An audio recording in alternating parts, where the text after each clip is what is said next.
99% of people are not willing to do what it takes to make their dreams come true.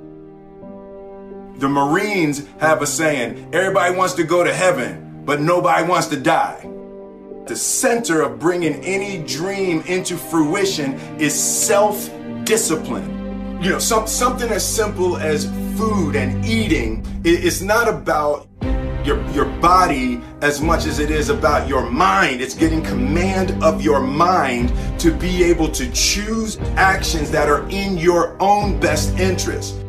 Every day we are choosing shit that's not in our own best interest. So if the world is attacking you and the world wants to fight you and the world's trying to hold you down, so you're gonna kick yourself in the balls? So you're gonna stop yourself from getting what you dream.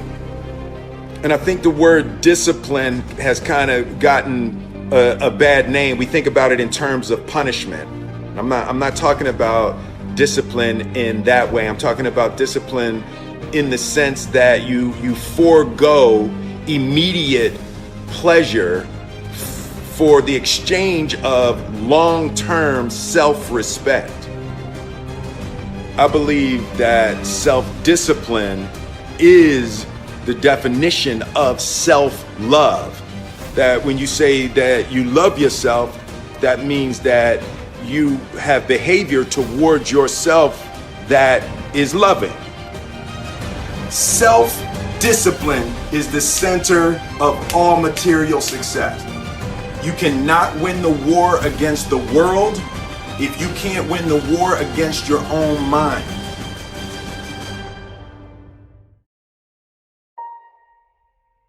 Self-love is when you say to yourself, man, look, I know you and that girl got a real connection.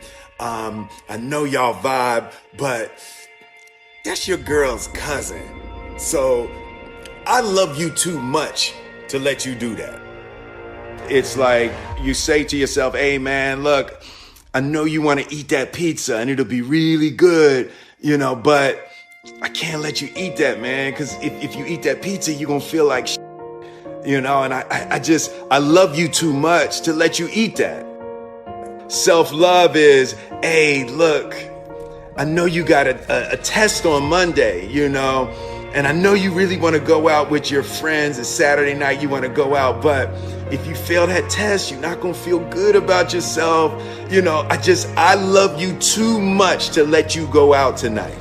Self-discipline is self-love. If you want to be happy, you have to love yourself, which means you have to discipline your behavior. The road to sustained happiness is through disciplining your behavior. We tend to base our self-esteem on what other people think. And that's not really self-esteem. Self-esteem is supposed to be how we feel about ourselves. And I was just saying how dangerous it is to allow other people to determine how you're going to feel about you. And it's kind of like looking into a broken mirror. You're going to look in a broken mirror and then change your face to try to look good in this defiled, busted, broken mirror. And it just, other people's opinions is a really way to determine how we feel about ourselves.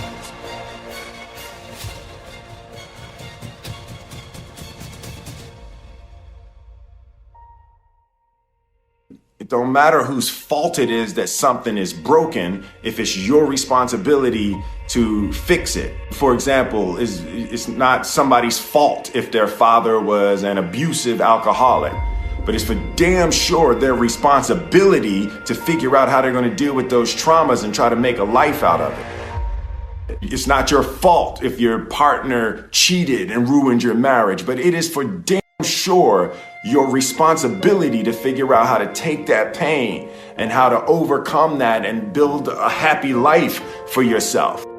Fault and responsibility do not go together. It sucks, but they don't. When something is somebody's fault, We want them to suffer. We want them punished. We want them to pay. And we want it to be their responsibility to fix it. But that's not how it works, especially when it's your heart.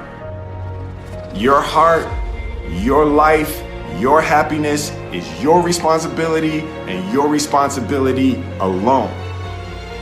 As long as we're pointing the finger and stuck in whose fault something is, we're jammed and trapped into victim mode. When you're in victim mode, you are stuck in suffering. The road to power is in taking responsibility. Your heart, your life, your happiness is your responsibility and your responsibility alone.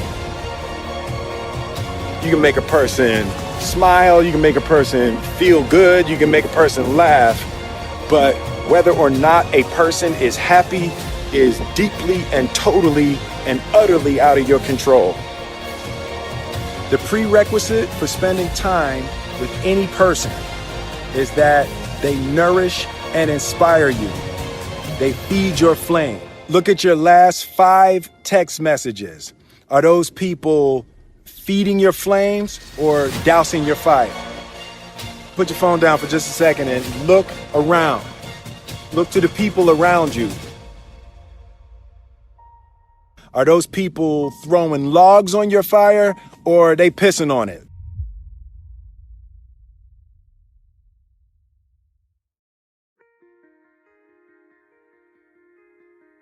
I want my life, I want my work, my family, I want it to mean something. And it's like, if you are not making someone else's life better, then you're wasting your time. The separation of talent and skill is one of the greatest misunderstood concepts for people who are trying to excel, who have dreams, that want to do things. Talent you have naturally. Skill is only developed by hours and hours and hours of beating on your craft. You don't try to build a wall. You don't set out to build a wall.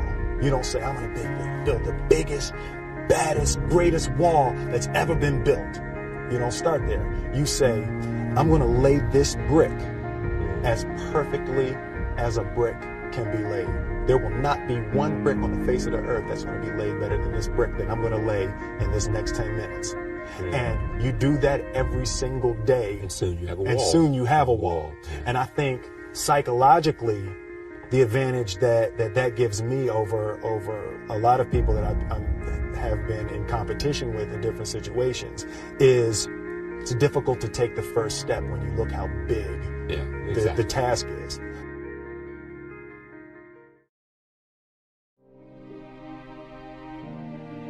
The definition of who I am is very clear to me, and it also redefines who I want to be, in that I know for a fact that I'm stronger than I thought I was. You know, you can't help but ask yourself the question, what would I do if I was in Muhammad Ali's shoes? I'm motivated by fear. I hate being scared to do something. And I think what developed in my early days was the attitude that I started attacking things that I was scared of. Why were you scared in your bed the night before? What do you need that fear for? Just don't go. Why are you scared in your bed 16 hours before you jump? Why are you scared in the car? Why could you not enjoy breakfast? Fear is fear of what? You're nowhere even near the airplane. Everything up to the stepping out, there's actually no reason to be scared. It only just ruins your day. You don't have to jump. And then in that moment, all of a sudden, where you should be terrified is the most blissful experience of your life. And God placed the best things in life on the other side of terror.